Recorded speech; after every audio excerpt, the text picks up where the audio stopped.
Hey everyone, this is Chase at Rocky Mountain ATVMC. Thanks for tuning in. Today we are out here at Perris Raceway and we are testing out the all-new MX53 tire from Dunlop. These are brand new and this is their intermediate hard pack terrain tire. These are replacing the MX52, which has been around for a lot of years. And in my opinion, I think the MX52 is kind of long overdue for a change.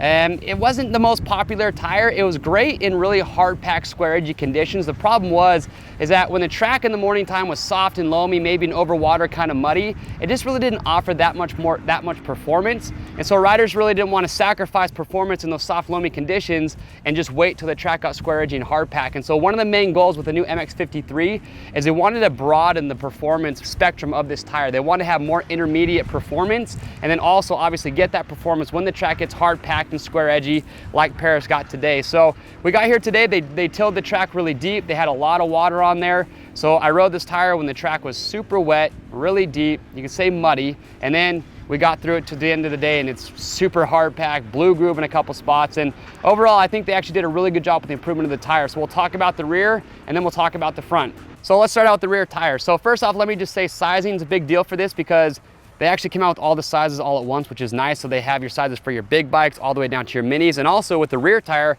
they have a 120/90/19. And so the 90/19 is gonna have a taller sidewall. And if you look at all your supercross racers, majority of those guys are running the 90 because the taller sidewall just offers more material. So you're gonna have a little bit more squish. It's gonna offer a little bit more comfort. So I like that they did include that size in the range.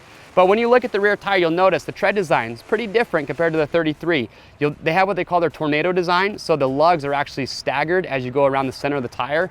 And with a hard pack terrain tire, what you're wanting to do is get as much rubber to the ground at all times as possible. That's gonna give you that traction, that bite when that track is hard packed. And with this rear tire, the goal for them, and I think they accomplished this, is they didn't sacrifice any of the performance when the track is hard packed and square edgy. And then what they really wanted to do was just broaden the range so that when the track is soft and loamy like it was today, you get that added performance. But then when the track does start to dry out, you're gonna get that even more performance. And I think they did a good job with that. So you gotta really think about where you ride, the type of dirt you're riding in.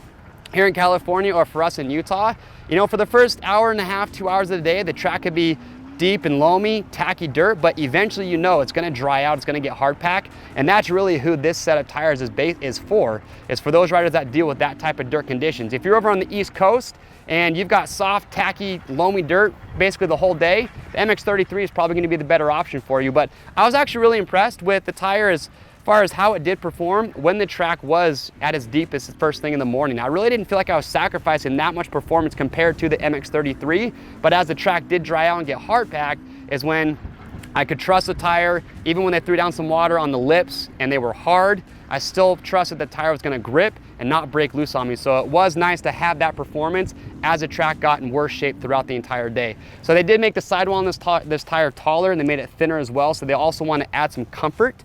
And as far as the negatives, the only nitpick that I had with the rear tire is you got to make sure that you're running the correct PSI. They had to start at 12.5 PSI. What myself and even like Chris Kiefer, we were talking about it, we think that 13 to 13.5 PSI is a better range for this rear tire. If you run it too low, what tends to happen is coming in maybe a jump face or coming off of a landing, it squishes a little bit too much and it wallows under acceleration. It gives kind of a vague feel. So what I would recommend is just go up to 13 or 13.5, and that kind of helps fix that feeling that I got with the rear tire. But other than that, the tire is really good all day.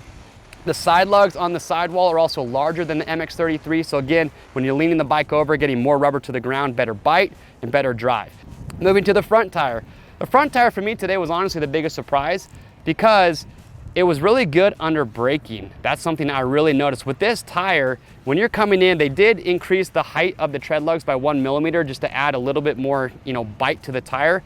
But where I was really impressed is that whether the track was soft and loamy in the morning or when it was hard packed, square edgy, they were throwing some water down later in the day, I could come into a corner hard on the brakes and it would have a predictable slide to it. In other words, I could just trust and feel like the tire was just really glued to the ground. It didn't want to skate on me. It didn't want to break loose and push. It didn't want to break loose and then catch and knife on me. And then overall, the entire day it was actually just really predictable. And if it were up to me, I actually would prefer this tire over the MX33 in the front, just because of that reason. I think it just gave better performance throughout the entire day. And for me, I just liked the predictability and the performance of the front tire. If you look at it, you'll notice too, they have a horseshoe shape on the center lug design. That's new. And that's where that braking performance really came in that I was talking about today. One thing that might take a little bit of getting used to, the profile of the tire just looks thin.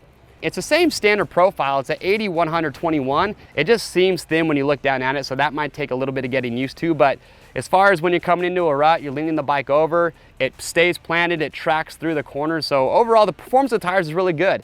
And as far as who these are for, well, it really depends on the riding conditions that you're gonna be in. If you are, like I said, out here in California, like we are in Utah, or in an area where the track can be soft, wet, overwatered in the morning, but eventually it's gonna get hard packed, then honestly, I think this will be the better option. But overall, I think much improved from the MX52.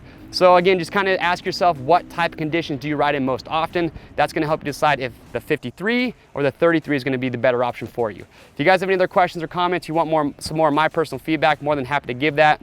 So leave your questions and comments below. And to pick up a set, you can just click on the link or head over to RockyMountainATVMC.com. Remember, orders over 75 bucks ship free. If you guys like this review of the new 53, well, we have a lot of other great first impressions on other products, so make sure to subscribe to our YouTube channel, and that's gonna keep you up to date. I'm Chase, we'll see you on the trails.